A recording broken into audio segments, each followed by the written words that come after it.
Today, we are talking about a property that is brand new construction, will generate positive monthly cash flow, and is located in one of JWB's 4 core neighborhoods, which means you're surrounded by hundreds of JWB client-owned properties.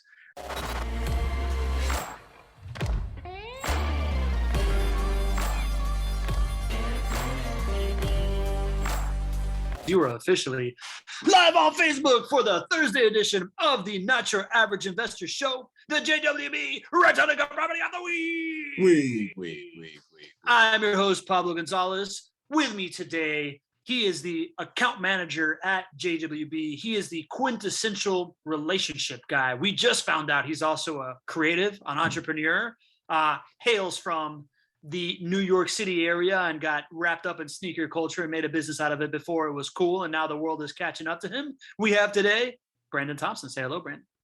Hello, everyone. Glad to be back. It's good to have you back, buddy. And it's good to have the JWB Not Your Average Investor Show family in the house, lighting up the chat right now. We like to say that if you come to find out about rental income properties in your portfolio, you're in the right place. If you came to find out about property management practices for rental property investors, you're in the right place. If you've come to get an edge on the Jacksonville market because you're a real estate professional looking for opportunities, you're in the right place. Next place to go for a personalized conversation with somebody like Brandon or Stewie, who we had last week, go to chatwithjwb.com, get you a slot and hop on the phone. And right now it's time to hop into the roll call. You ready, B? Let's do it. Let's go. All right, here we go. John Hannon, good afternoon, all. Lydia fills in, the mother of the godmother of the Not Your Average Investor Show community. Hi, y'all. Bill Shields, buenas tardes, gente guapa. Buenas tardes, Bill Shields. You're more guapo yourself. Lee Bishop, good afternoon, everybody. Carl Thompson, hi, Joanna. Good morning, everybody from sunny Colorado. Of course, Joanna, who's here, who's our rockstar community manager in the house. She's here to help you out and give you any kind of content that you're looking for or hold your hand into our Facebook community. Drew Barnhill, good afternoon, Brandon and Pablo. Good afternoon to you, Drew. Greg Stone, howdy from New Jersey.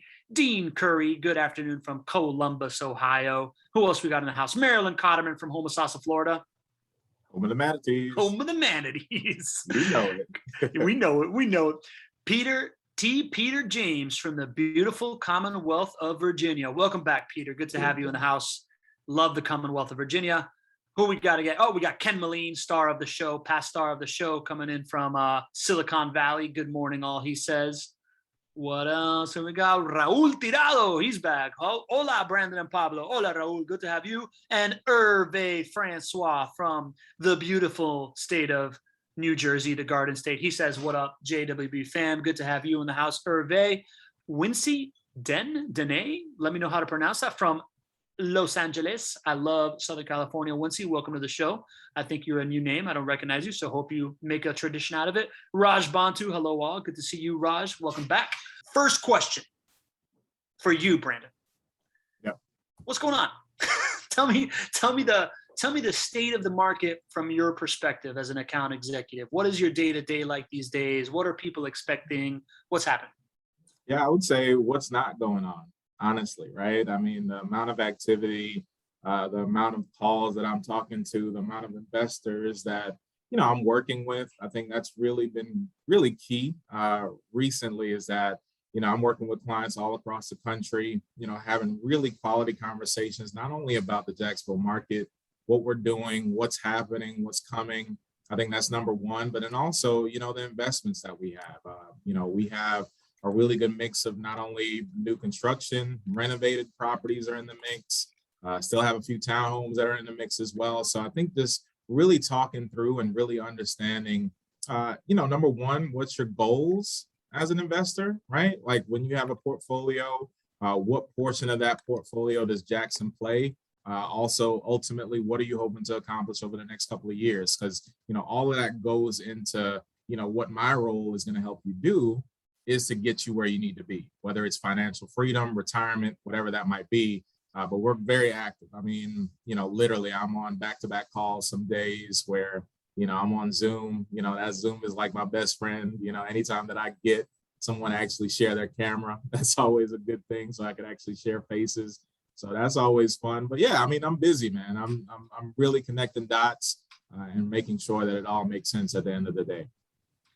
Awesome, man. And as we were kind of like preparing for this call today, and I'm trying to get this peek behind the curtain of kind of like what your day is like, I really, what I found really interesting is seeing it from the investor perspective, right? Like you and me have, on the last show that you were on, we talked about all these properties are essentially, if you're a baseball fan, all these properties are getting on base, right? And some of them will turn into home runs. Others will be, you're on base and it's going to get you home in time. And kind of the most important piece of it is getting on base, right? Is going from being at the plate to being in a position to score. And the way that JWB vets all these properties, it's almost like a widget. We're going to get into a specific property today, so we'll illustrate it. But JWB is controlling for risk-adjusted return based on a specific kind of asset, a specific kind of tenant, a specific kind of cash flow and ROI. But on the other side of the equation is the investor like me, who is telling you, I want this kind of house. And I know that right now the economy is such that everybody's running to rental property investing, and most other companies have wait lists. You guys don't have wait lists, but I want this kind of house. So when you get this kind of house, hit me up, Brandon, like put me in your text chain, right? And you're like, yes, right. But the other side of that equation is that you have like 20 to 25 people looking for the same kind of house. And that creates some roadblocks for people in getting on base. You want to kind of talk me through how to think about that and best practices for that from the investor's mindset? Yeah, I think, good point is that, of course, I think it's good to identify that I'm also talking to clients that are brand new, right? So that have never invested before. So, we're very, I would say, diligent about the process, right? We want you to really get a full understanding of the investment model, even if this is your first time investing with JWB.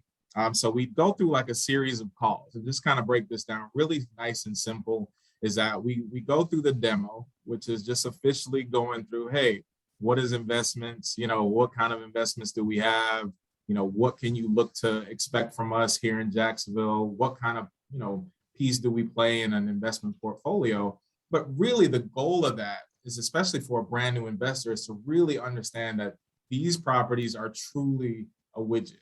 Right? If you really start getting specific and you thinking that, hey, I want red shutters versus blue shutters. I feel like red shutters are going to rent faster than blue shutters. You're going to really kind of pigeonhole yourself into a really tough spot at the end of the day. So really what we focus on is, number one, from an investment standpoint, the property needs to pay for itself on a typical month, right? So understanding that alone is usually the first step to getting on the bus, right? So once we understand that this investment is very atypical when you think about it, is that you invest your dollars, but then ultimately, when we do our job well as property managers, that investment technically will pay for itself typically. So that's where we start. And then of course you have to understand that there are going to be moving parts. There's going to be ups and downs with this property, no matter if it's a brand new property, if it's a renovated property, there are going to be some inherent maintenance costs, possible vacancy, but we do our best to mitigate that risk as property managers. And the good thing is that,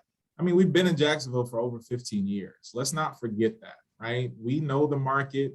We're well connected with all the players that are in the market as well. So in terms of vendors, maintenance coordination, all of that is part of the process of why you're investing with us versus possibly trying to do it yourself, right? All of that kind of comes into play. So to your point, though, is that I'm also working with, brand new investors, but also investors that have 10 properties with us already. So as they're looking to grow their portfolio, they'll just ping me and say, hey, you know what, I'm back in the market.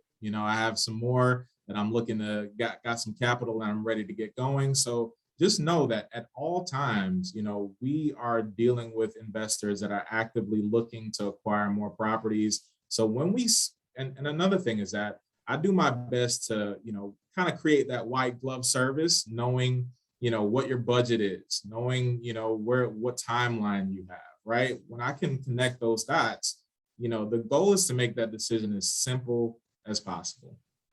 Just don't complicate it. Yeah, that makes sense, man. And what I'm essentially hearing from you is you want to know what your frame is, right? Like you want to know what kind of asset you want, right? If they're talking to you, folks are probably pretty convinced that they want a rental income property. You're Right. going to want to know your budget and your timeline for investing. And you're also not going to want to make that frame too small. Because Right. if that frame becomes too small, then when that one exact house comes to market, you're now having to like make that decision in 24 hours kind of thing, right? Is what you were telling me, that folks are just like, I want a $275,000 house. And when something comes on for 265, they're like, no, I want 275.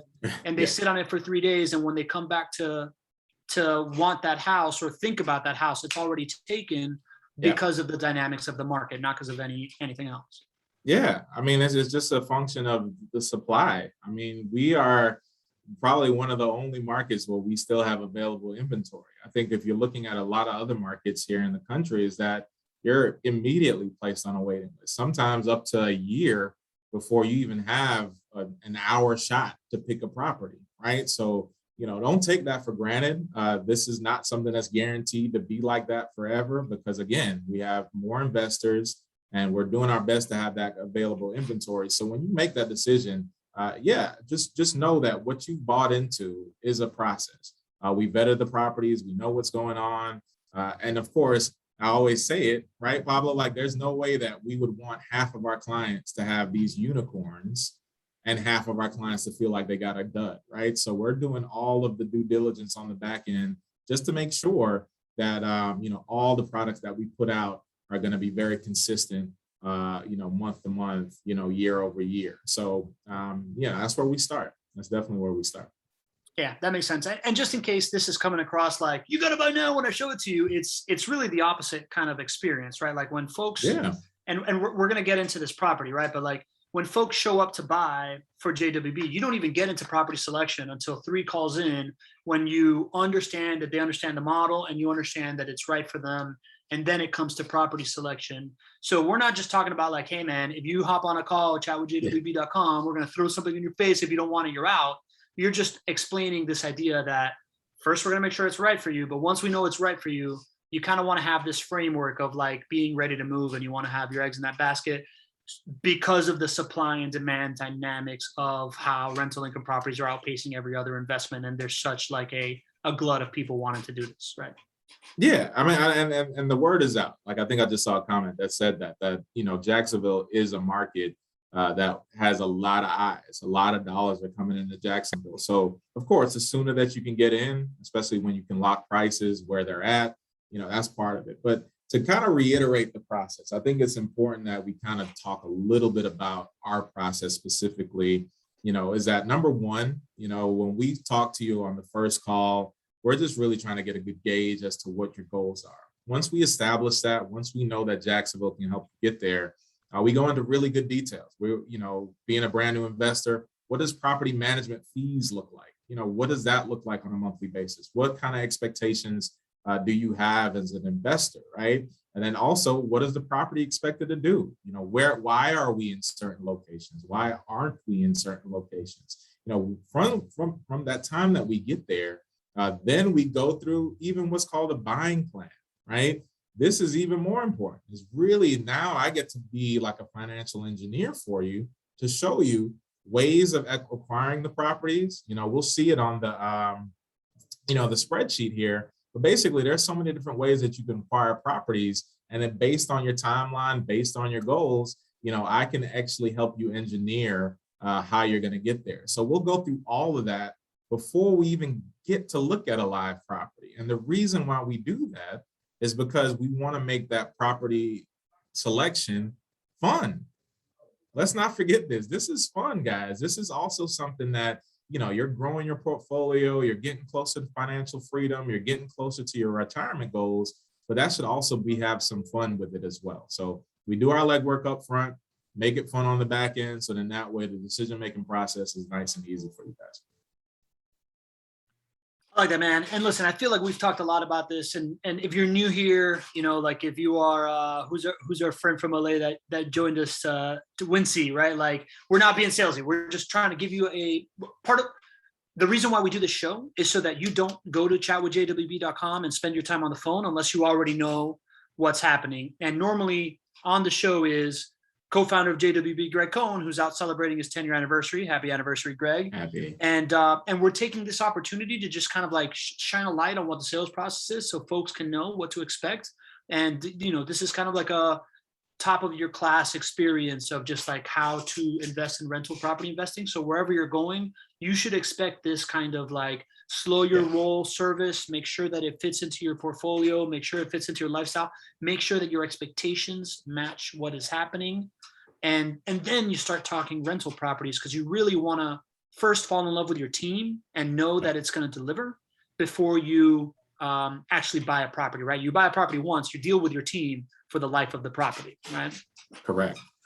Exactly. Cool, man. All right, so let's not keep them waiting too much longer. We got a couple questions, but I want to get into this property because I feel like when we talk so much about sales, I get uncomfortable, right? So like, let's magically whisk ourselves away here to 4445 Civic Way, Jacksonville, Florida, 32210. Purchase price of $265,000, 4-bedroom, 2-bathroom house. It's got a 2-car garage. It is leased at 2 or 3 years for 2 or 3 years at $1,600, or it will be leased at that point. And it will have a conventional finance and total monthly cash flow of $131 and a total ROI of 7.27% before appreciation comes into the fold. Before we talk about these numbers, Brandon, I want to first call attention to Joanna in the chat. She posted where you can download the spreadsheet. This spreadsheet is phenomenal. You can tinker with it all you want and use it for all your real estate deals. It's got multiple analysis tabs, depending on how you're doing it. So I highly recommend you download the spreadsheet, follow along at home, try to break it at home, and then ask us questions about it here on the show. This is the best way to do it. And Brenda, the first thing I'm going to ask you is, what do you like about this house? I know that JWB inventory is mostly widgets, but there's small variations. What's special about this one? Yeah, I think that the one thing that kind of jumps out to me about this property is that it's a unique opportunity. Just to give you guys some background on this is actually going to be in a brand new subdivision that's currently under construction. So this property, you see the price point, so it's a little bit higher, but what you're getting is that community vibe. You're actually going to be into a brand new subdivision. This is new construction, and anytime that there's going to be a mix of not only investor-owned properties but owner-occupied properties like we have here, that's a rare occasion. I think I was talking with the team earlier, and then we haven't had this type of property come up, especially in this type of neighborhood, for the last almost 18 months. So really unique opportunity, really unique investment. And then honestly, this is one of our really nice floor plans. When you think about 4 bedrooms, 2 bathrooms, it's a little blurry though, Pablo. I don't know if we can, I think this one is over 1,500 square feet. With a 2-car garage, that is always a good recipe for success when you're looking at long-term residents as well, right? So a full family could be in this property. Success to us guys is also, can we have someone in the property for 10 plus years, right? And this is those type of properties that creates that really good environment. So I love that about it. And it's positively cash flowing, right? At that price point, to still have positive cash flow is a unique environment. And then at the end of the day, we're in Jacksonville where appreciation is going to be the king. So when you think about that profit center on that type of price point, you'll see really good appreciation year over year as well. So yeah, I like this one. All right. Is it looking better on your screen? Let me know in the chat if you can see it clearly. Yeah, I can see it a lot more clear now. Yeah. Much better. All right. Lee's always good. Lee's always helpful in the chat. Thanks, Lee, buddy. Okay, man. So we're going to dive into some of these returns and these numbers, but we had some questions from before. I wanted to get to the POTW. Murph, I saw you asking, you wanted to get to the property. We wanted to throw it up there.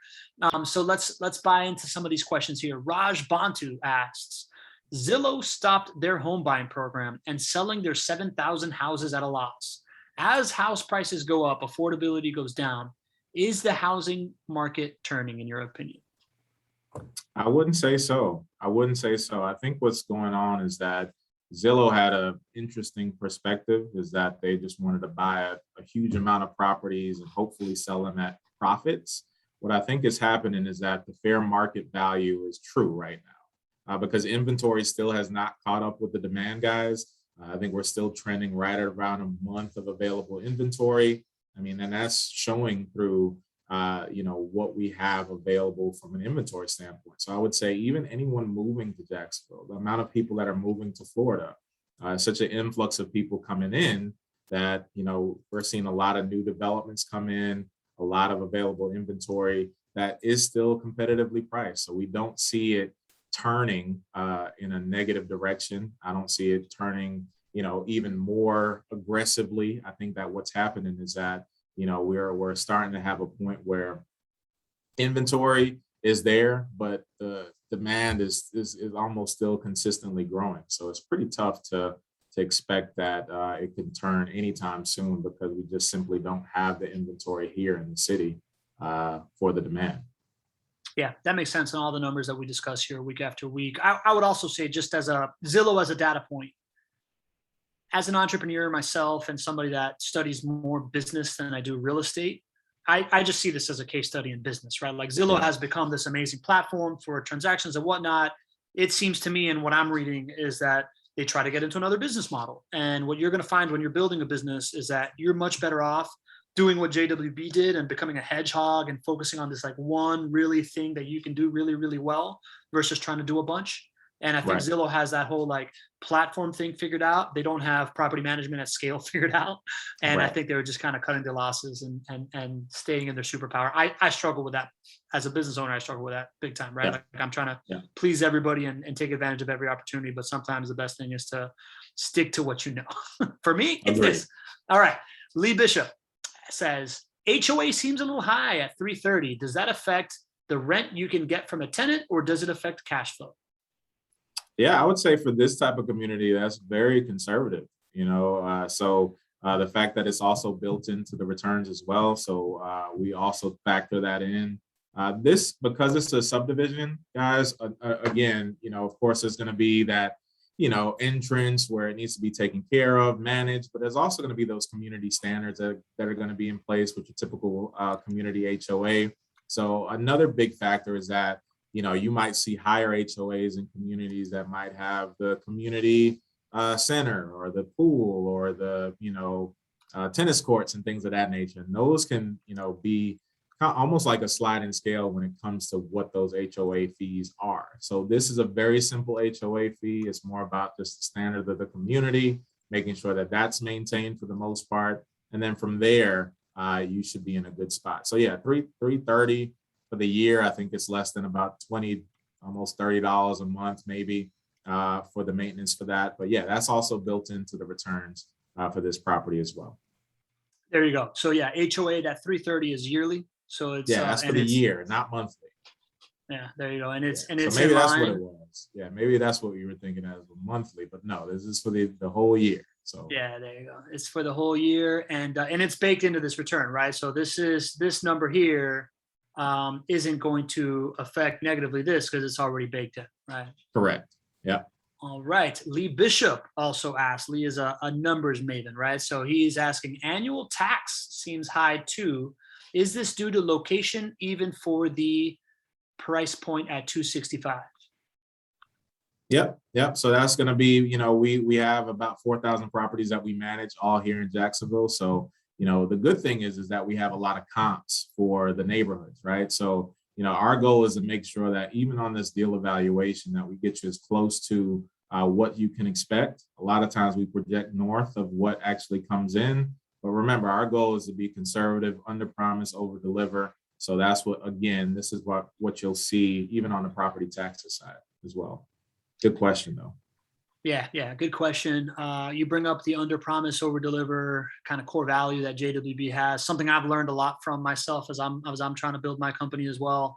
It's always keeping in into account the fact that you only talk about stuff that you know that you can do and can probably do better at every kind of like touch point of the interaction, which creates a really, really good client experience. I highly recommend really buying into that in whatever you're doing. It's something I've learned a lot from.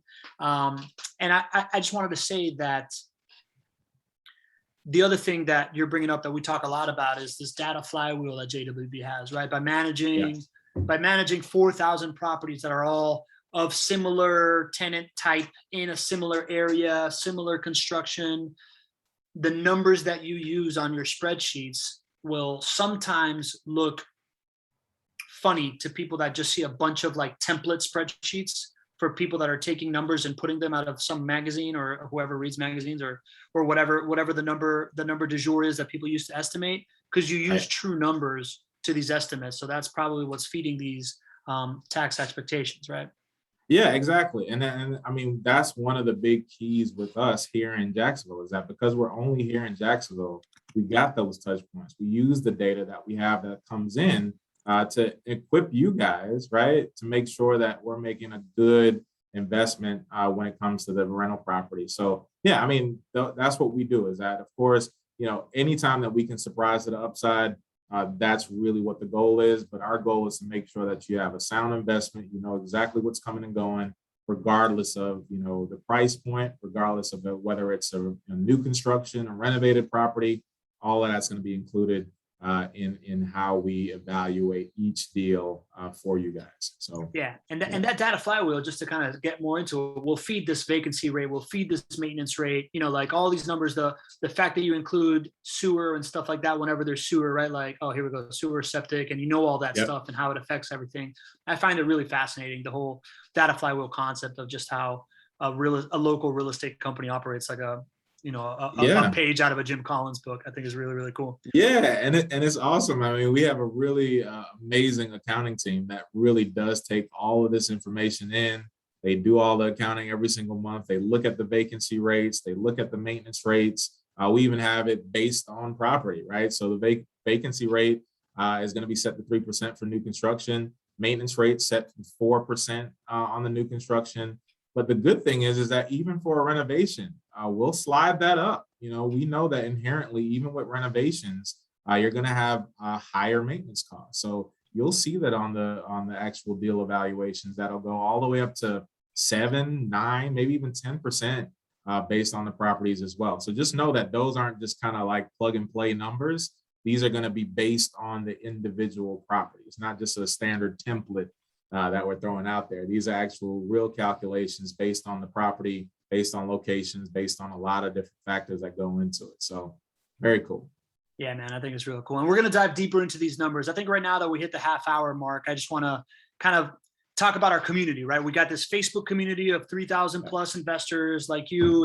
If you haven't been a part of it yet, we'd love to have you join us. I know that we have Joanna, our community manager, in the chat. She welcomes everybody. She's kind of like that handoff between like joining the show, and then if you want to join our Facebook community, or if you need, if you're new to the show, for example, Tiffany, you know, if you're looking for a specific kind of content, ask Joanna what you're looking for. She'll go back through the archives of our show and she'll send you the type of content that you're looking for. And if you want to join our Facebook group, there's the link. Thank you, Joanna. Always on point.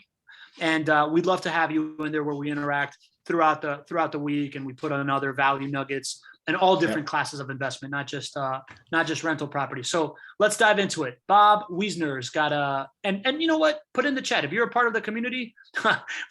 Bill Oxley's putting soon to be metaverse community. You're right, Bill. If you're in the chat and you're part of the community, let us know. Like, let them know that you're part of it, so that folks can see that you're commenting and that you're a value add person and not just like an employee of JWB. Because we don't have 3,000 employees, right?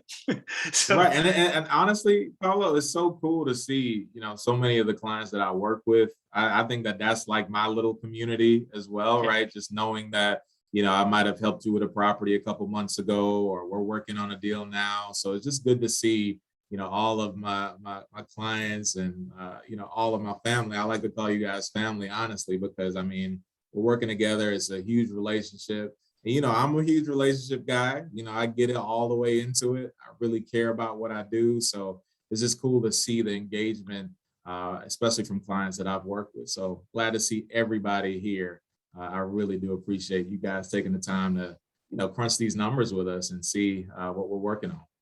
All right, let's crunch some numbers. So Bob Wiesner's got a question. On property taxes for new construction, will the first year tax bill be considerably lower because it might be based on only the land? If so, does it catch up in the second year? What tab should I go to here to see this? In the analysis conventional? Is that where I would see it? Yeah, I mean, we have it there on that first page. So the projection for the first year, if you go to conventionally, we can show it that way as well.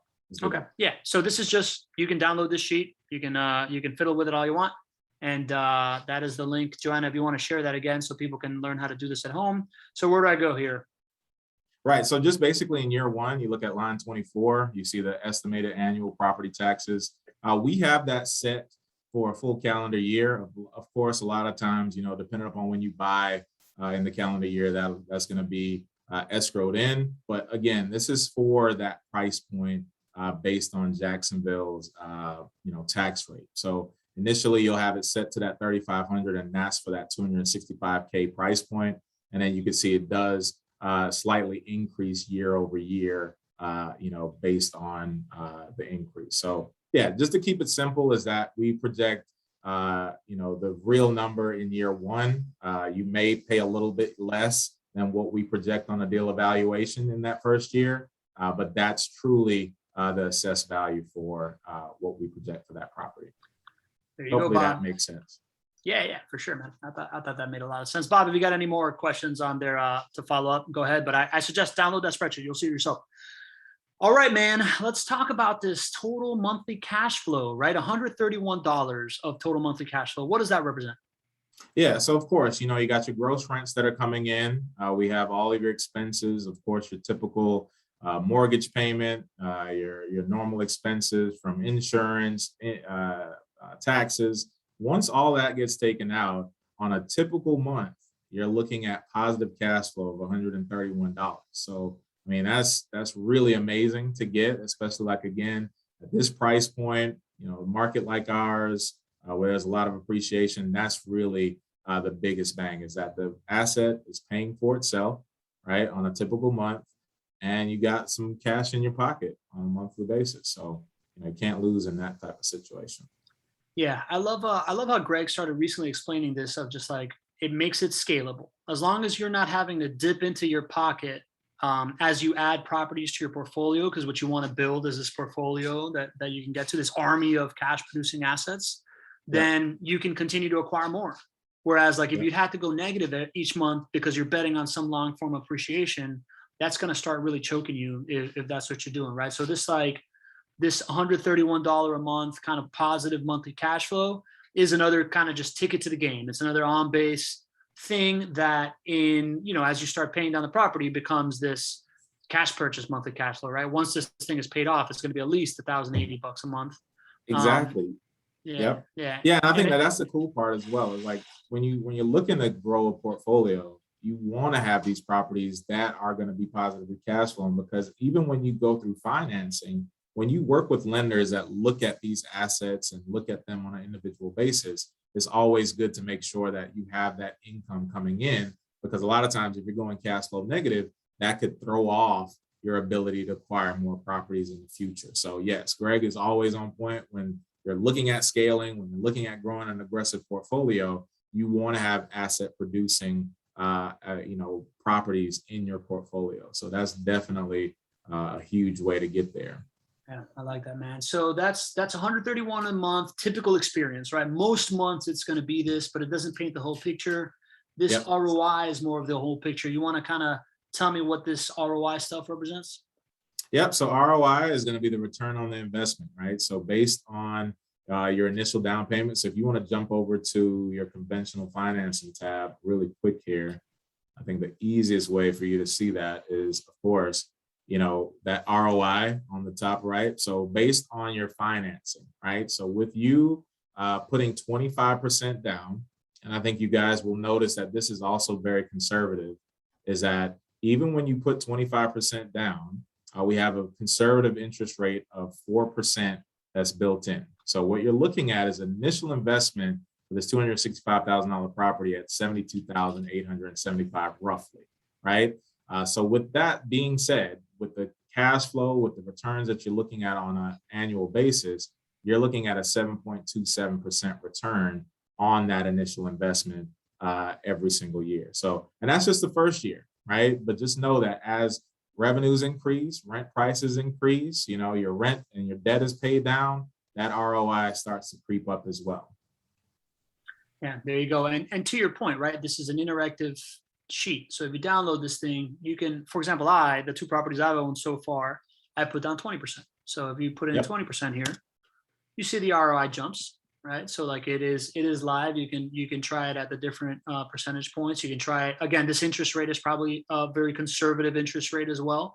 So if you were to put in, I don't know, 3.8, which I don't think is out of the ballpark here, again, ROI goes up as well, right? So we're going to go back down to the original assumptions just to be doing apples to apples as usual and under promising and over delivering. But again, this is why you want to download this thing and fiddle around with it yourself. So it's not just me having all the fun. We got a question here from Leslie, and Leslie asks, why is the non-recourse cash flow higher? Interesting. Yeah, let's see here. Can we go to that non-recourse? Let me see the. Yeah, we can. I'm assuming something's see how broken it's there. broken down. Yeah. Mortgage cash flow.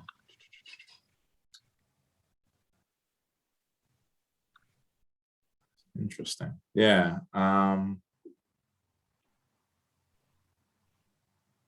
That typically shouldn't be the case.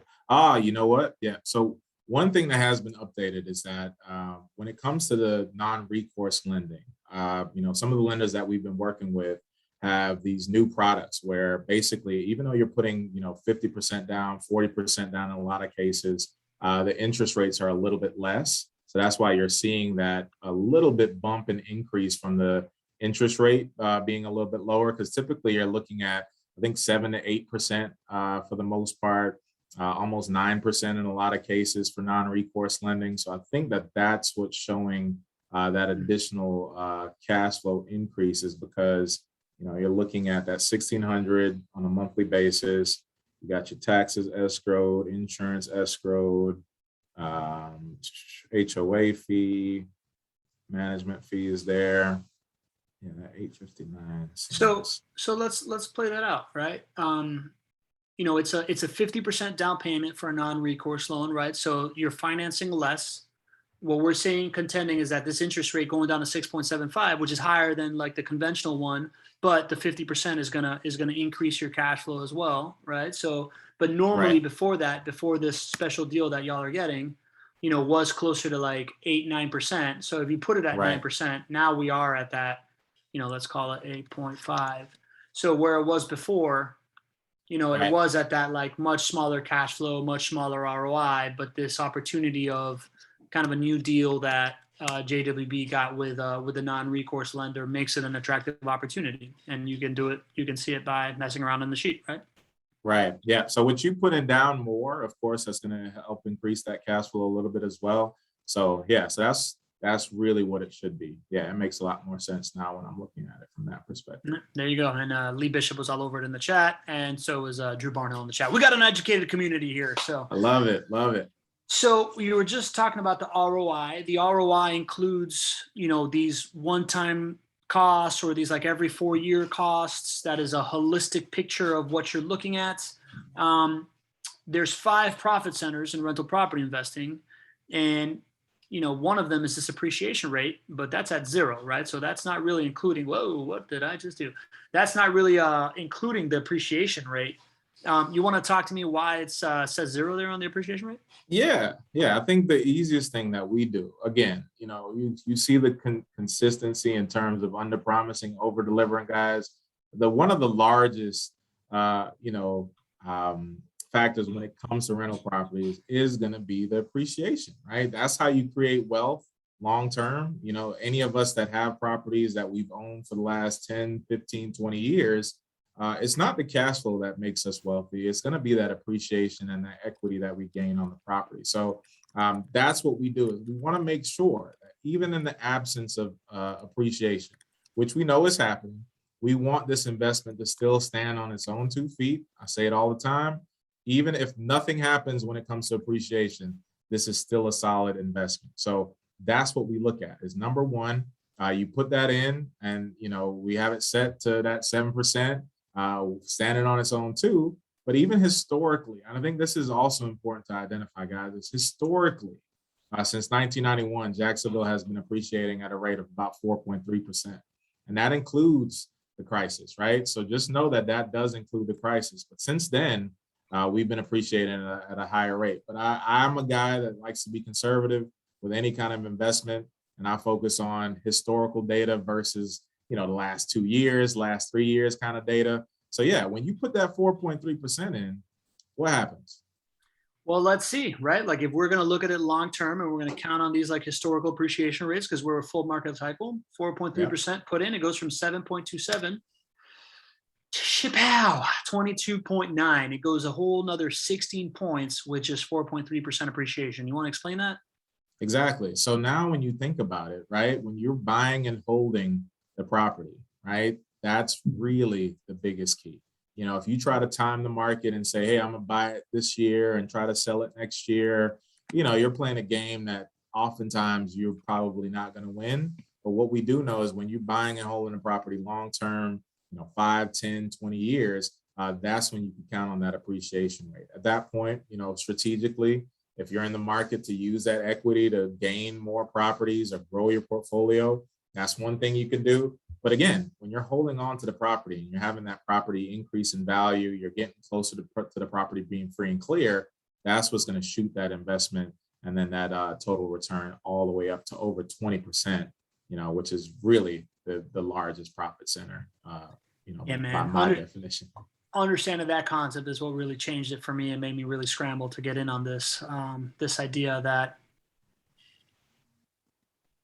it's a home price appreciation of 4.3%, but when you're only putting 20 or 25% down on something and it's appreciating on 100% of the asset, that's what investors call leverage, right? That's this idea that you are gaining from the entire piece of the pie, not just your slice.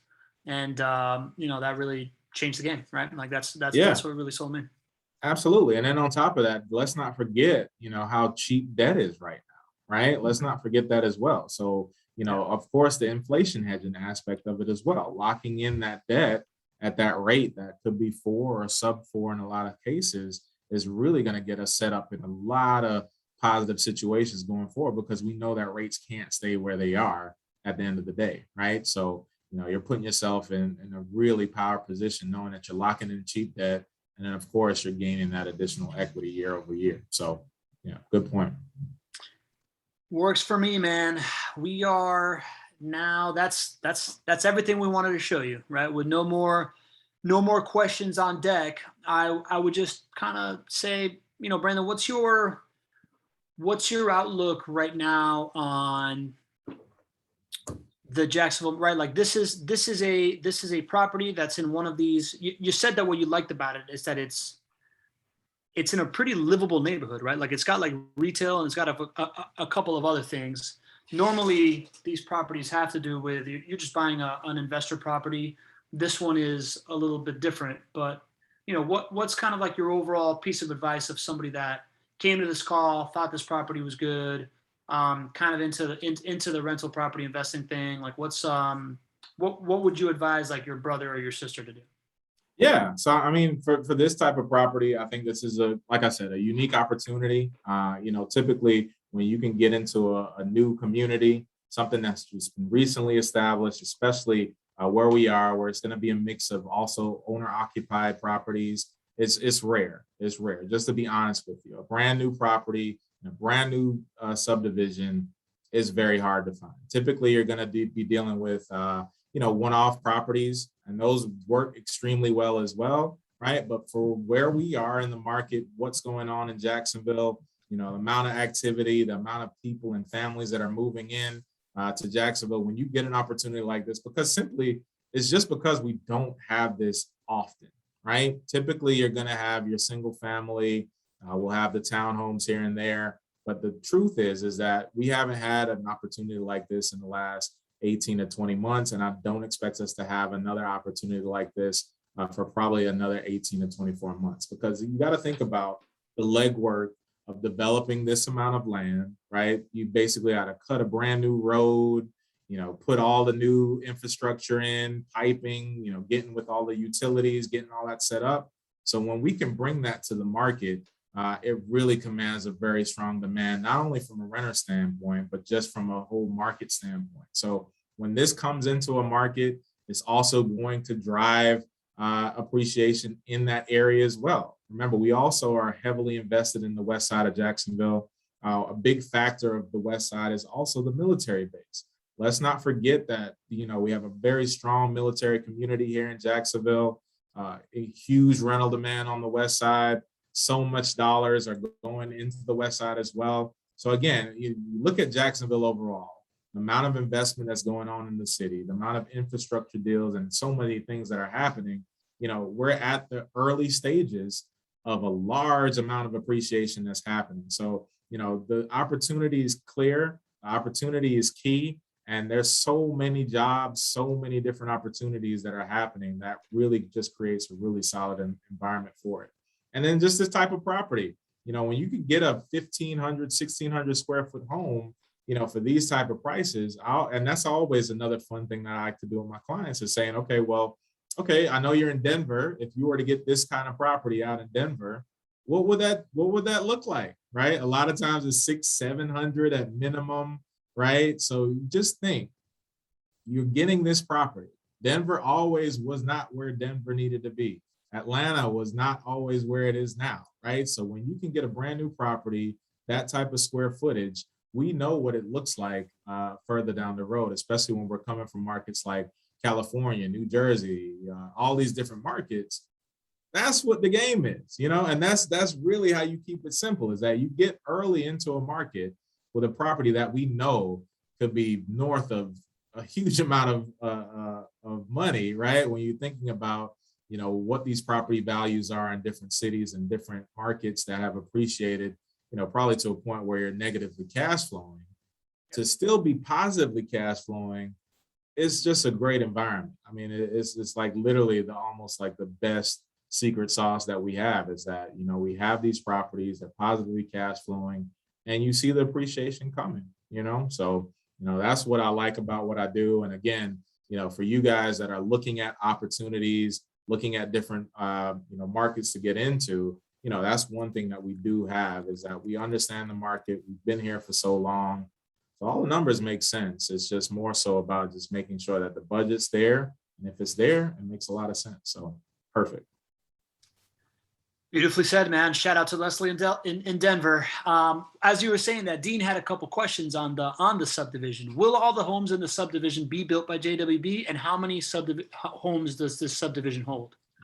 Yeah, so this is actually, we're partnered up with another builder here in Jacksonville. So we're able to get access to a few of these properties. I believe, don't quote me on this, but I believe it's about 40 or 50 total homes in the subdivision. So we have a few that are going to be available that we are bringing to the market for our investors. But again, it's going to be, the majority is going to be owner occupied retail homes that are going to be in this community.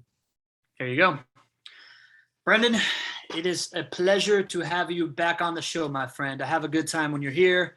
I think we provided a whole bunch of value for the 40 plus people that were with us the majority of the time. Like we said, if you want to know about owning rental properties, you were in the right place.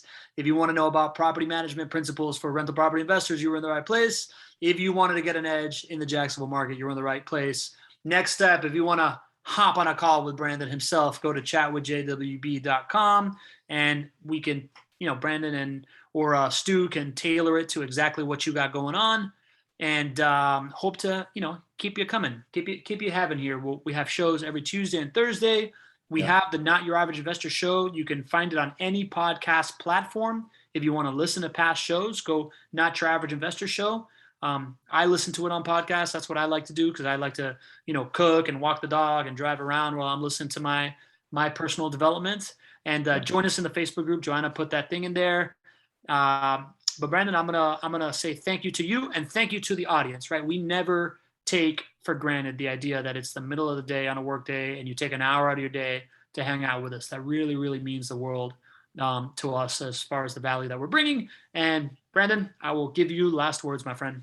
Yeah, no, again, I got to echo the same sentiment, Pablo. I appreciate you guys taking time to join us. You know, I love what I do. I love connecting with you guys. So it's good to get feedback, good to gain perspective, good to understand what you guys are looking for. I look at myself as a connector, right? So I look forward to working with anyone that I'm not working with.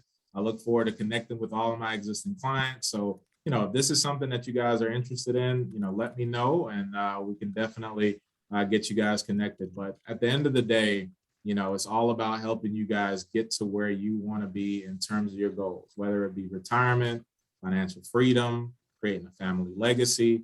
All of that is part of the foundation of why we're doing what we're doing.